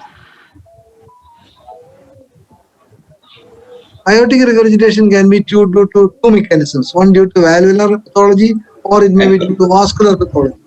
When the murmur is better audible on the left side of the sternum, is it more likely to be valvular pathology or a vascular? Valvular, sir. It's a valvular pathology. So Valvular, whenever yes. when you are hearing a aortic regurgitation murmur, better on the left side of the sternum, it's more likely to be a valvular pathology. So Valvular, here yes. you are suspecting a valvular pathology. Very good. Yes. Now you have described another murmur. Sir, at the apex conducted systolic murmur for aortic area is present with a mid-diastolic low-pitch rumbling murmur best heard in expiration with patient living forward with bell of the stethoscope that also increased with hand grip, sir. So what are the mechanisms of these two murmurs? Sir, Austin Flint murmur I am suspecting, sir. You are suspecting. What do you mean by Austin Flint murmur? Sir, it is an early diastolic AR murmur, sir, caused due to the recurrent jet of aortic regurgitation flapping, hitting against the anterior mitral wall, sir, causing the rasping of Austin Flint murmur is not an early diastolic murmur. mid-diastolic, Mid mid-diastolic. and late diastolic murmur. Yes. Audible at the Yes, sir. apex in patients with severe aortic regurgitation. Yes, What sir. are, This the, also. what are the mechanisms of production of Austin Flint murmur? Sir, the regurgitant jet hits the anterior mitral wall, causing the rasping of the anterior mitral wall, leading onto that. Okay. One mechanism is the regurgitation jet strikes against the anterior mitral leaflet and causes fluttering of the anterior mitral leaflet. That can be heard as a mid-diastolic murmur. Okay, right. Two. Second mechanism. Second mechanism. What are the Gaurav? What are Yes, the yes, sir. what are the mechanisms of production of Austin Flint murmur? Sir, Jet impinging on the Anybody? free wall, sir. Beg your pardon? Jet impinging on the left free wall, sir. Not free wall. Second is the second mechanism is actually the regurgitant jet striking against the anterior mitral leaflet and keeping the mitral valve partially closed. When it strikes against the anterior mitral leaflet, it keeps the anterior mitral leaflet partially closed, and that will result in something like a partial closure of the mitral orifice, resulting in a mid-diastolic murmur. Second mechanism, that is the first mechanism actually. First mechanism is the regurgitant jet striking against the anterior mitral leaflet, keeping the mitral valve partially closed. One. Two. Second mechanism is vibrations of the anterior mitral leaflet as the regurgitant jet strikes the anterior mitral leaflet. And three, there are two jets are coming into the one jet coming from the aortic regurgitation, another jet coming from the left atrium. And when these two jets meet, it produces a turbulence, and that can give rise to mid-diastolic murmur. And finally, people have described that this Austin Flint murmur can occur in severe acute aortic regurgitation, where there can be a diastolic mitral regurgitation. And some people have described that diastolic mitral regurgitation also can be a mechanism of Austin Flint murmur. So there are many mechanisms for production of Austin Flint murmur. How will you differentiate Austin Flint from murmur from mitral stenosis murmur? Gaurav. yes, sir. So mitral stenosis murmur will have a OS. Opening snap will be there, sir, in mitral stenosis murmur. Okay, that may not be there. Sometimes in calcific mitral stenosis, you may not get an opening snap. Okay, if there is an opening snap, that will be more in favor of mitral stenosis. Okay. Two. Loudest one. Presystolic accentuation. Loudest one. If the S1 is loud, that should be the first point. The loudest one is a point strongly in favor of mitral stenosis. Okay, right. Two, opening snap. Three. Presystolic accentuation. Presystolic accentuation. Presystolic accentuation. Very good. Who said that? Majib. Okay, Majib. Presystolic accentuation. Present the presystolic accentuation. It's almost conclusive of mitral stenosis. Very good. Yes. Sir, if associated with AF, then it is more likely MS. Very good. Complications like atrial fibrillation and pulmonary arterial hypertension. Very good. Yes. Any other point? Presence of S3.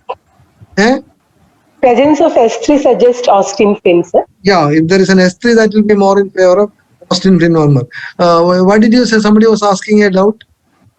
Sir, in AS also AF can be there, sir. AF patient. But it is very late. Very late.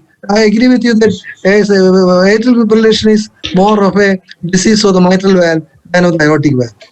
So whenever there is, I agree with you that in aortic stenosis, any condition where there is LV dysfunction, patient can go for atrial fibrillation. But patients with mitral valve disease, mitral regurgitation or mitral stenosis, they can develop atrial fibrillation quite early in their life, in the natural history, because of the LA dilatation, and they can early develop atrial fibrillation.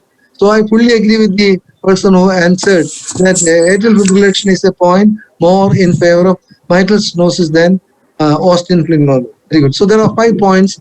Those are: one, the partial closure of the anterior mitral leaflet because of the jet striking against the anterior mitral leaflet. 2, patients with vibrations of the anterior mitral leaflet can give rise to the Austin Flynn murmur. 3, 2 jets coming into the LV giving rise to Austin Flynn murmur. And 4, metal regurgitation. These are the 3 mechanisms. And differentiating mitral stenosis from Austin Flynn murmur are: 1, loud S1 goes more in favor of mitral stenosis. Opening snap goes in favor of mitral stenosis. Presystolic extension goes in favor of mitral stenosis. And presence of complications like pulmonary arterial hypertension, atrial fibrillation, all go in favor of mitral stenosis. And if there is a third heart sound that is strong, that almost excludes mitral stenosis. Okay, so these are the points. So in your case, what do you think it is? Also, S4 also is almost is never heard in mitral stenosis. So if you are hearing an S4 in a patient, that almost practically excludes mitral stenosis. So here you think it is an Austin Flynn murmur. Oh, how will you assess the severity of aortic regurgitation? Sir, from the peripheral signs of peripheral signs. Peripheral signs. Is this patient having any peripheral signs? Yes, a pulsus Bisterians is there, sir. Okay, one peripheral sign is there. What is the most important peripheral sign which will conclusively say there is severe aortic regurgitation? Sir, Hill signs more. Sir, there is systolic blood pressure difference in the popliteal and brachial more than 16 mmHg. That is also a good point. But conclusive is durosis murmur. Durosis murmur. Durosis murmur. If there is a diastolic murmur audible when you are pressing distally and auscultating proximally, that usually indicates that there is a reverse flow during diastole. And presence of reverse flow and durosis murmur is conclusive that there is severe aortic regurgitation. Because peripheral signs of aortic regurgitation can occur in any condition where there is vasodilatation. For example, thyrotoxicosis, you can get collapsing pulse. Severe anemia, you can get collapsing pulse. Arteriovenous fistula, you can get collapsing pulse. So there are many conditions where you can get peripheral signs of aortic regurgitation. But durosis murmur can never happen in any other condition. So if you get a durosis murmur, diastolic component of the durosis murmur, it is always indicative of aortic regurgitation and is severe aortic regurgitation. Okay. So in this patient, of course, you have described the Bismerian's pulse, but you have not described the other peripheral signs. Yes. Your blood pressure in the lower limb is only 110 and upper limb also is 110. There is no difference in the systolic blood pressure between the upper and the lower limbs. Yes. Okay, right. Yes. So S4 is heard at the apex with the patient in left lateral position and in expiration with bell of the stethoscope. Apicocarotid delay is present, sir. Okay, right. Yes. Okay, that usually indicates what are the conditions in which you get S4? Sir, in pathological conditions in patients of severe AS, HOCM. Okay, hypertrophy. When there is LV hypertrophy, as can occur in patients with HCM and severe AS. And also Hypertension. Hypertension, systemic hypertension. Very good. Saroj, very good, Saroj. Systemic hypertension. Thank you, sir. Systemic hypertension. And what is another condition where you can hear a fourth heart sound very commonly? Elderly patients, sir. Elderly patients, you can get a more than 40. Not elderly. People above the age of 40 can have a fourth heart sound. Sometimes athletes. This need not have athletes. Ischemic heart disease.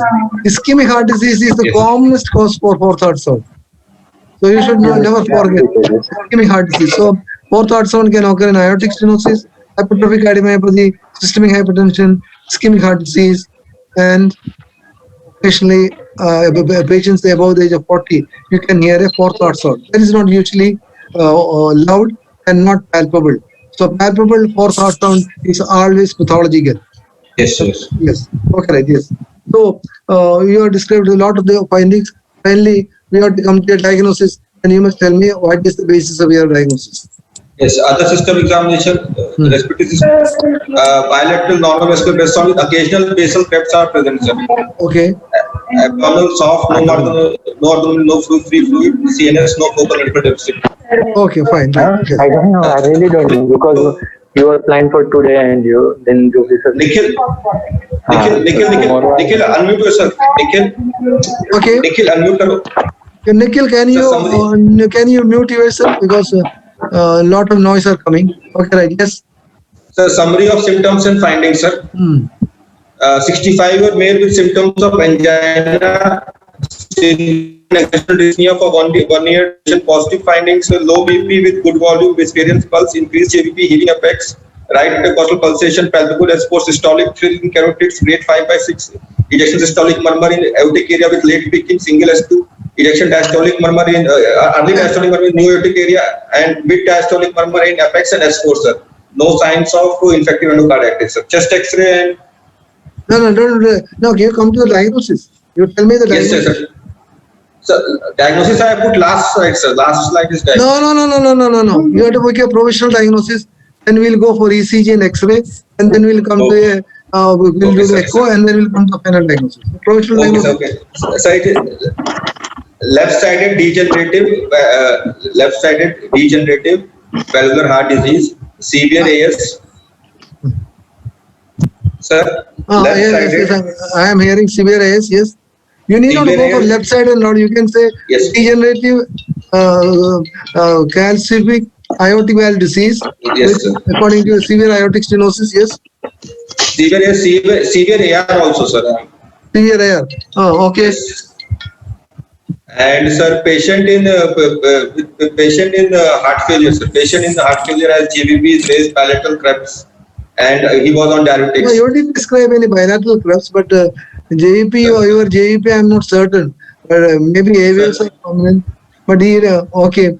See, there is some anomaly in your diagnosis because whenever you say severe aortic stenosis, what is the area of the aortic valve? Less than 1. Area is 3 to 4. 3 to 4. Maximum. Less than severe. Less than 1. Less than 1. Less than 1. Yes, it is less than 1.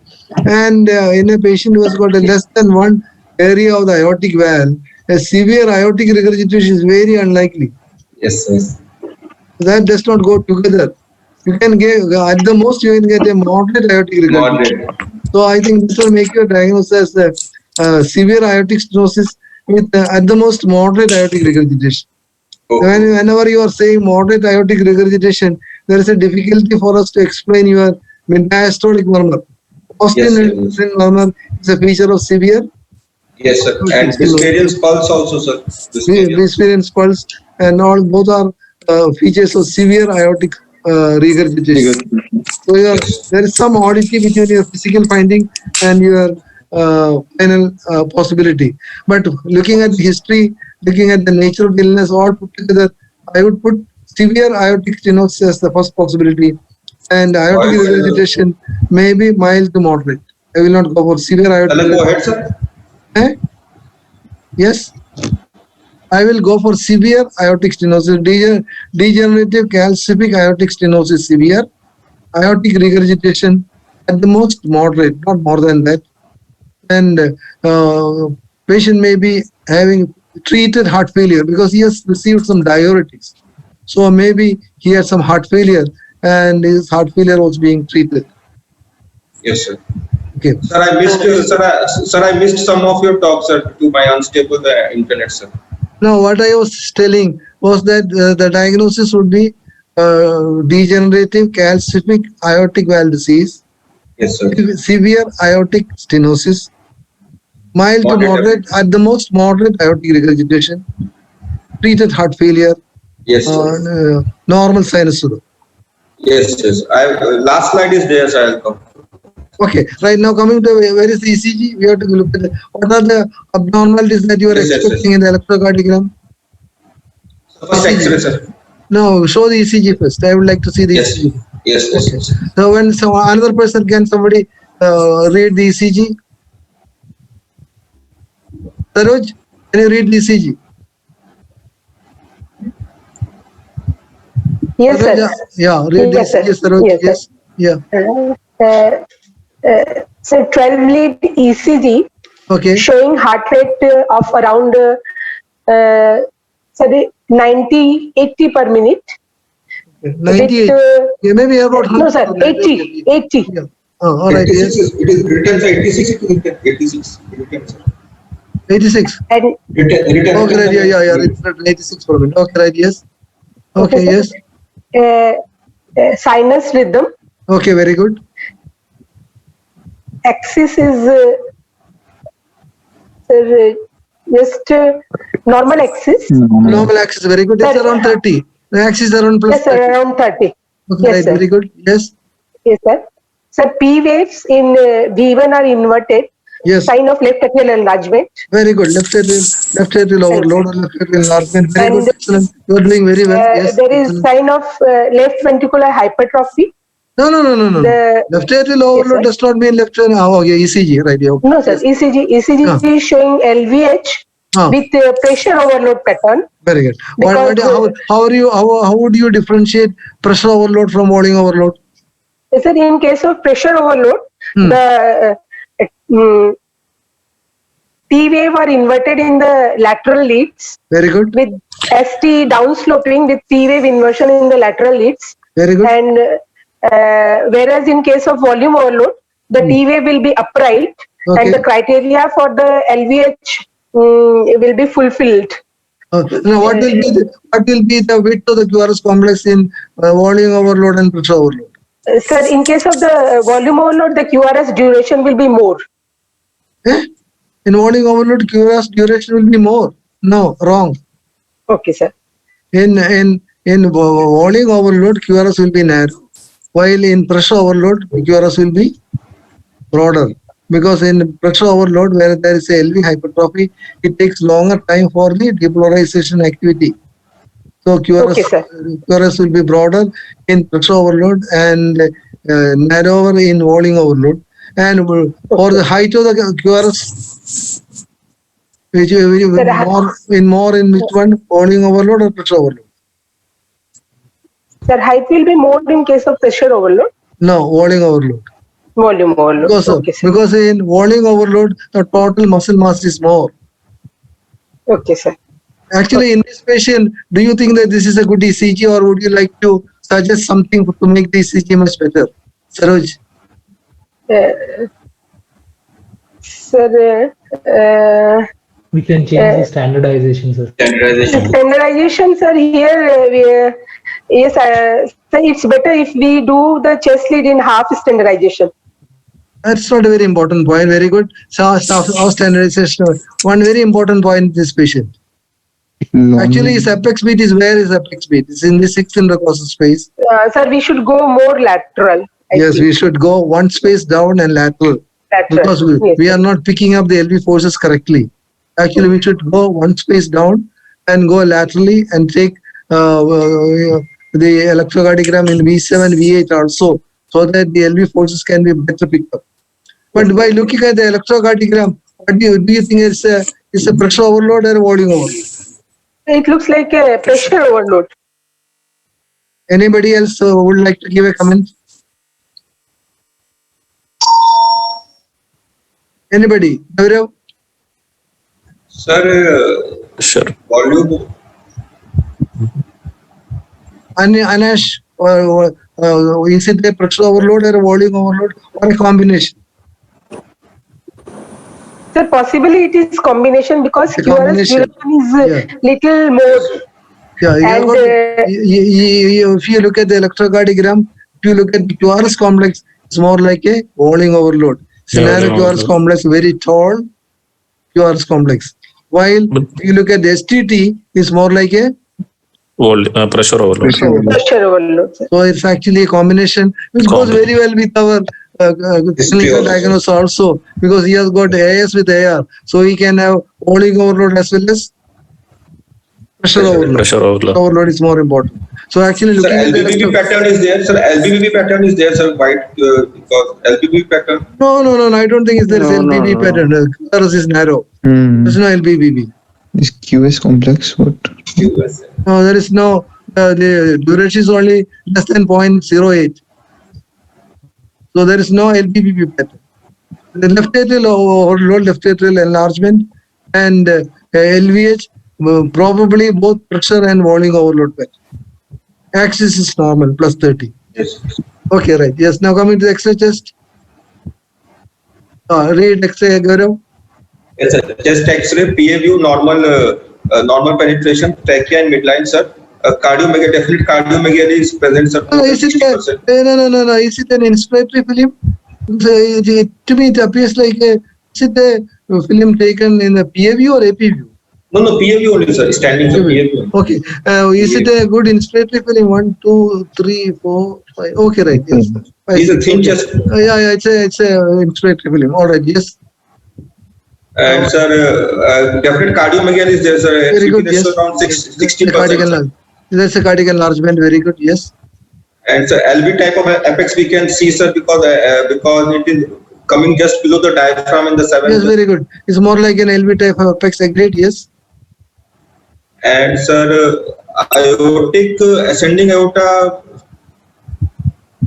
dilatation we can. Yes. Aortic ascending aortic dilatation is seen. Very good. Aorta is common in there is ascending aortic dilatation is enlarged. Yes, very good. Yes. What else?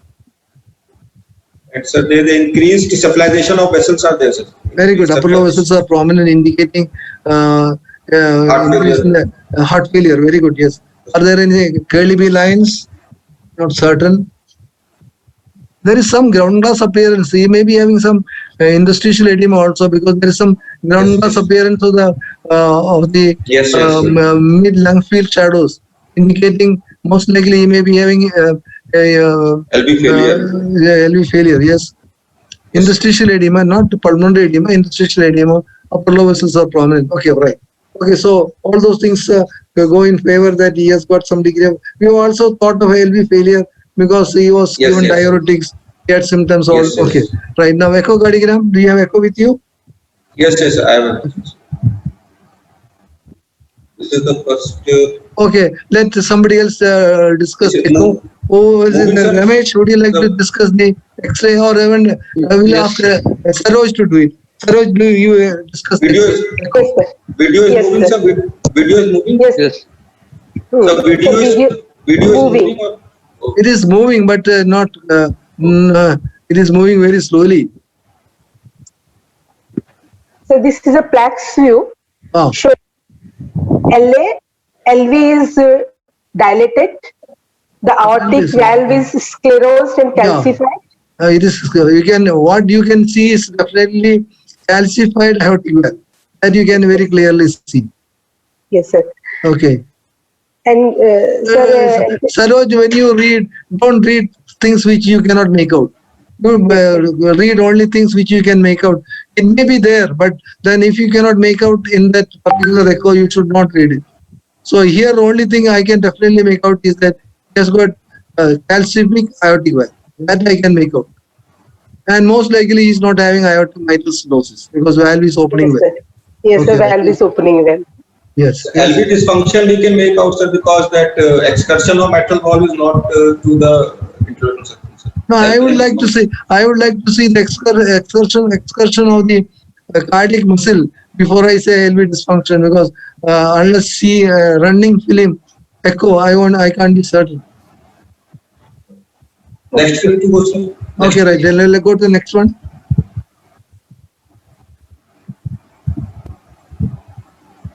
Color flows are across the mitral. Maybe because of your broadband is misbehaving. Yes, we are not able to see the echo continuously. No, sir, it is moving, sir. Film is moving. It's moving in jerks, so that is not enough for us to interpret it very well. Most likely there is no mitral regurgitation. Yes, sir. Saroj, do you agree with that? Saroj? Yes, sir. Yes, sir. Okay. Sir, it is difficult to understand this mitral regurgitation in this view. Yeah, I agree with you. Yes, yes. But in this view also you can get mitral regurgitation. But in this view, at least we can say that we are not seeing any significant mitral regurgitation at present. Yes, sir. But we have- Mosaic is not appreciable. Yeah, Mosaic I agree. pattern not appreciable. Yeah. We would like to evaluate from other views, definitely. Okay, yes. Other views, Yes. Gaurav? Sir, here we can see the So this is the aortic wall. Sir, this is the gradient. Aortic wall gradient, sir. Okay. V max is 4.89 meter per second. V maximum is 96 and mean PG is 55, sir. Okay, that indicates severe aortic. Severe stenosis. What, Gaurav, what is the criteria, echocardiographic criteria to diagnose severe aortic stenosis? Sir, V max more than 4 meter per second and maximum mean PG more than 40. Very good. Mean 40, more than maximum 40, PG more than 60. and peak velocity more than 4 meters per second. Very good. Okay, yes. Yes. Right. Yeah. Okay. We have to look at this aortic regurgitation. Yes, I have that also. What So is this is the LVOT gradient. This is the LVOT gradient, sir. Okay, that we have already seen. It is severe. Okay. Yes, so this is the aortic area, sir, 0.64. Okay, very good. Yes, severe aortic. Okay, severe aortic stenosis. This is the bi-continuity equation 0.55, sir. So this is the aortic regurgitation pressure half time is 164, sir. Sir? Oh yeah, I'm saying looking at it. Pressure half time is 164. Yes.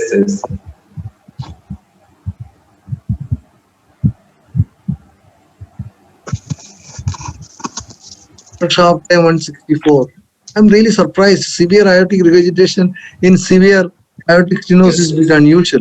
Usually, at the most, you can have moderate aortic regurgitation. Okay, but once you get this finding, how do you diagnose? What are the echocardiographic evidence of severe aortic regurgitation? Sir, first is that vena contracta. We have to see some more than. Okay, what are the various echocardiographic features of severe aortic regurgitation? Sir, vena contracta we will see, sir. It is more than 6 centimeter, 0.6 centimeter. Okay. The vena contracta more than 6. Okay. Right. Sir, then there is a central jet width more than 65% of the LVOT. Okay, very good. Yes, excellent. Pressure half time less than 200, sir. Very good. Excellent. Very good. Sir, regurgitant volume more than 60 and regurgitant fraction more than 50. Very good. Excellent. pan diastolic reversal in the very good. Holodiastolic flow reversal in the descending aorta. Descending thoracic aorta with a velocity at the end diastole more than 20 centimeters more per than second. 20. More than 20 centimeters per second. Okay, very good. Excellent. I think you know that very well.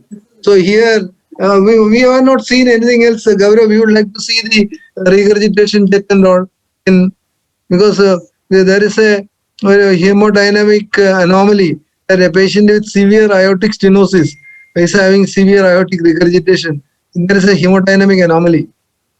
Sir, patient is also having LV dysfunction that can overestimate the aortic regurgitation, sir, pressure half time. LV dysfunction. When there is LV dysfunction, when there is aortic, the LV and diastolic pressure can go up. That can result in underestimate aortic regurgitation. That will underestimate the AR. That will underestimate the AR. It will not overestimate. Yes. Because the patient is taking diuretics, sir. So he is moving around. So patient is taking diuretics right now. So his LV dysfunction also is.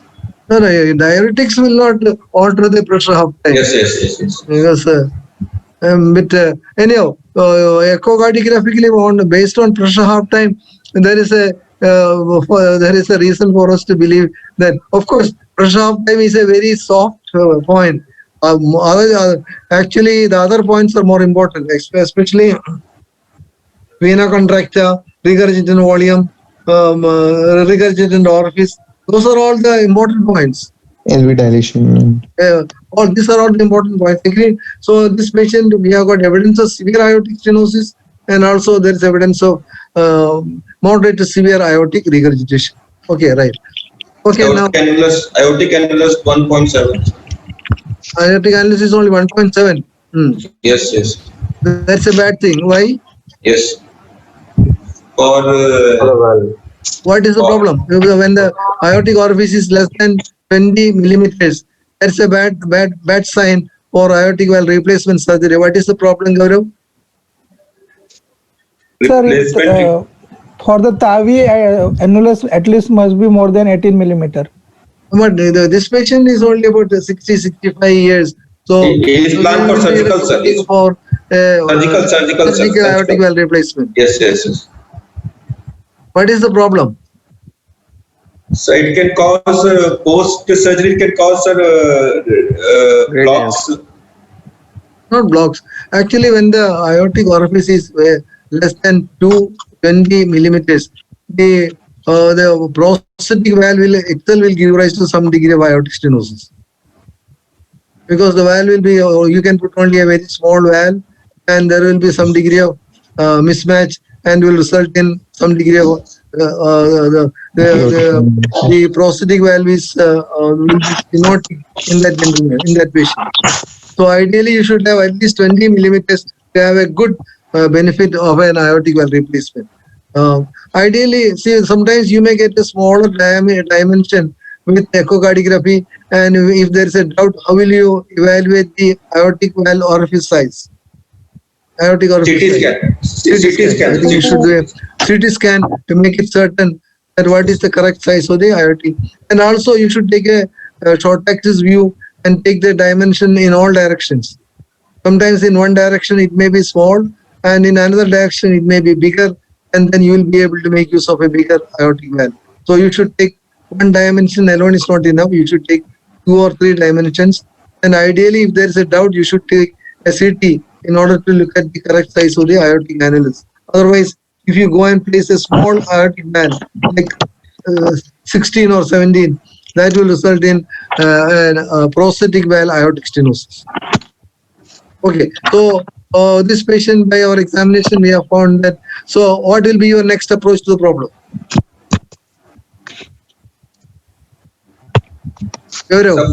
So final diagnosis slide I have put, sir. Yes? Sir, this is the final diagnosis slide. Okay. No, then you have to say, how will you proceed to treat this patient? Sir, CT scan and for the aortic valve. Okay, since there is a doubt about the size of the aortic annulus, I would like to get a CT scan to decide the correct size of the aortic annulus so that the appropriate valve size can be chosen. Before that, E65, what additional investigation you would like to do? Angiography. Yes, angiography. Any person above the age of 40, aortic stenosis, you should recommend an angiogram. More so, angiogram done, sir.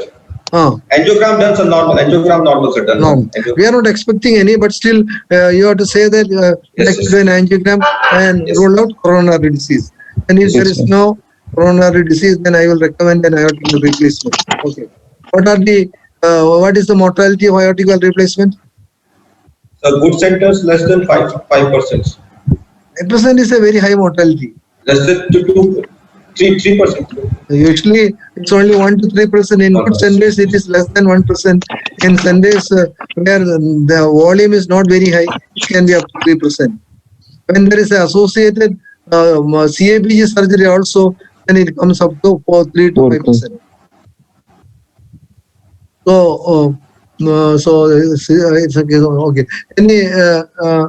In this patient, what do you think about the surgical mortality? Is it a high risk candidate or a low risk candidate or an intermediate risk candidate?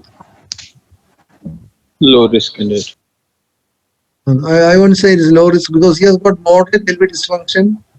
He's on diuretics and I would consider that his risk is at least moderate. So he has got I wouldn't consider him as a low risk person, but may not be high risk because he has got only LV ejection fraction is 40%.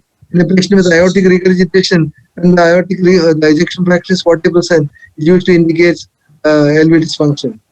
So a patient with LV dysfunction, any procedure, anything, you must always look at the LV function. If the LV function is impaired, that always increases the risk of any procedure.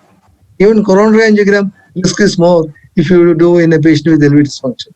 So LV function is the most important point whenever you are dealing with when you are looking at the prognosis of any intervention or any surgical treatment. So this patient is having moderate LV dysfunction. So I would consider that he has got a moderate risk for surgical treatment. Okay. Sir, one doubt, sir.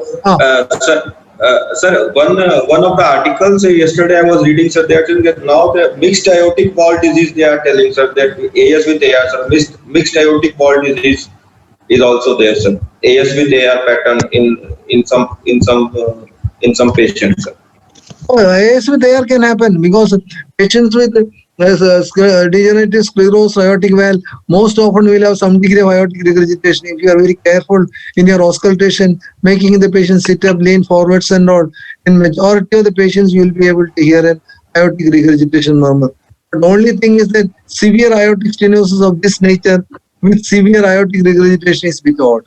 That is better to write moderate only, sir? Better to write moderate? I would go for moderate aortic regurgitation in my clinical diagnosis.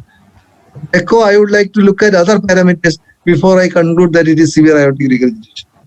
Because you have just looked at one parameter of pressure half time, but I'd like to look at other important parameters.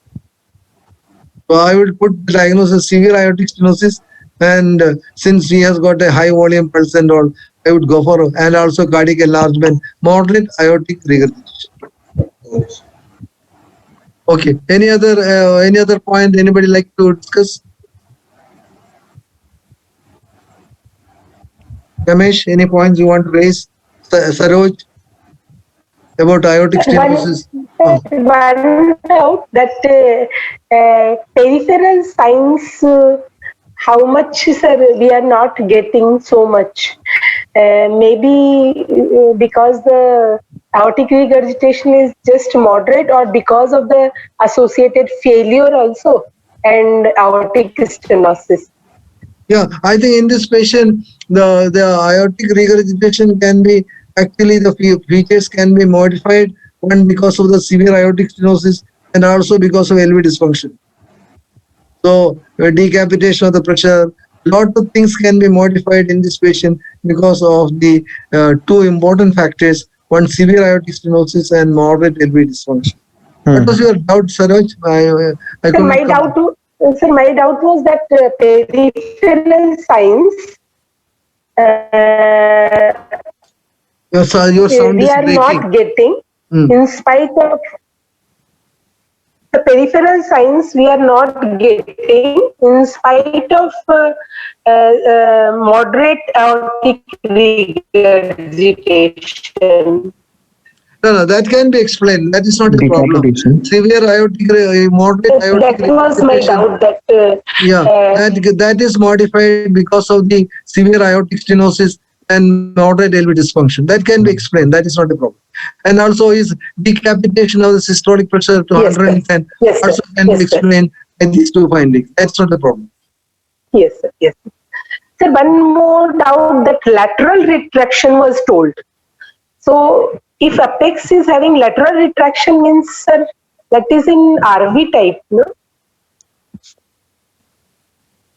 Not lateral retraction. Actually, there is actually what you get is there is a retraction in the parasternal region with outward thrust in the apical region. That is the classical feature of LV apex. Outward thrust in the apical region with actually when you palpate, you get the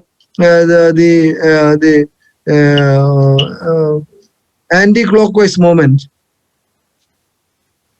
That the apex is moving out and the apex is the parasternal region is moving down. That is an anti-clockwise movement. And if you are getting a clockwise movement, that will be more in favor of a RV type of apex. If your So, sir, and is moving out, that will be more in terms of RV type, and moving in, it's more likely to be in LV type. But I would recommend Okay, sir. that for you to differentiate whether it is RV, LV, or biventricular, look at first palpate the apex beat, and after palpating the apex beat, you palpate medially. Three things can happen. One, as you go medially, the cardiac impulse dies down, and there is no more impulse felt either in the up to the parasternal region. This is only LV apex. Two, as you go medially from the apex beat, the impulse dies down. There is an area where impulse is practically very little or minimal, and then in the parasternal region, you get impulse again. This is suggestive of both LV and RV type of cardiac enlargement. Third, you get an impulse in the apex, and as you travel medially, the impulse becomes more and more prominent and becomes maximum at the parasternal region, and the apical impulse is continuous with the parasternal impulse. This is classically obtained in RV type of enlargement where the apex is formed by the RV. So that will be the easiest method to make out whether it is a LV type of apex, LV plus RV type of cardiac enlargement, or whether it is a purely RV enlargement. Is it clear to you, Saroj? Thank you, sir. Thank you. Thank you. Any other point anybody would like to ask? Sir, I have a question, sir. Sir, in such patients who have degenerative calcific walls with severe AR, how can we be doubly sure that the AS can also be flow related, no, sir? And besides the echo, before we come to echo, how can we say that it is organic? I mean, we can all say, how can we be sure if it's flow related AS? And because the systolic BP can be explained by the LV dysfunction also.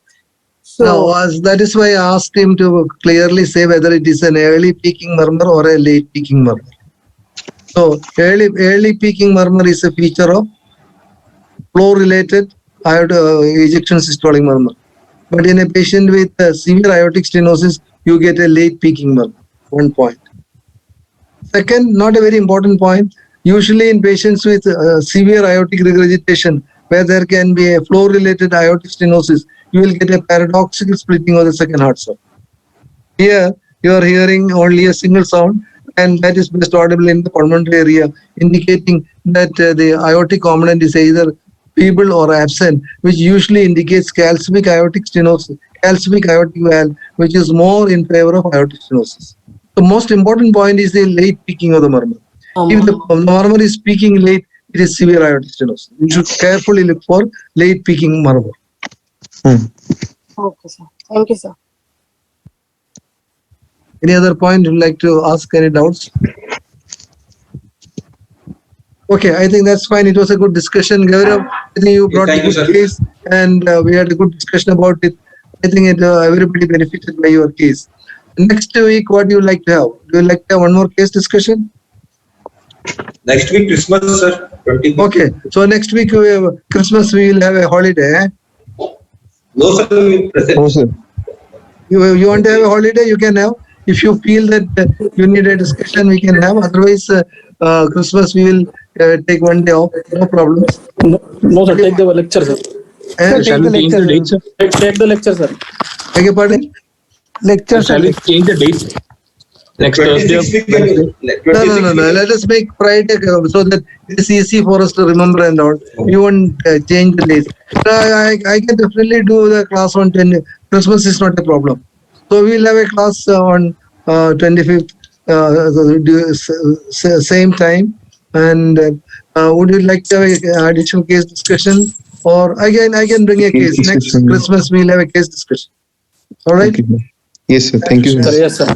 Okay, I will bring a case. Or if any one of you is having a case, bring the case. We can have a good discussion so that more and more cases are brought up. We can have an extra. I think Gaurav did a very good thing in bringing a case, and any one of you can bring a case. We can have a discussion. I shall always bring a backup case so that in case there is no case, we can always discuss it. So next week we'll have a case discussion. If any one of you is having a case, you please bring it. Please let me know early so that we can make arrangements for you to present it. Okay, right. Okay. Yes, sir. Thank you, sir. Thank you, sir. sir. Thank you. I think you did Thank you, very well. sir. Thank you. Thank you, sir. Good night. Thank you, sir, for nice discussion. Thank you. Thank you, sir.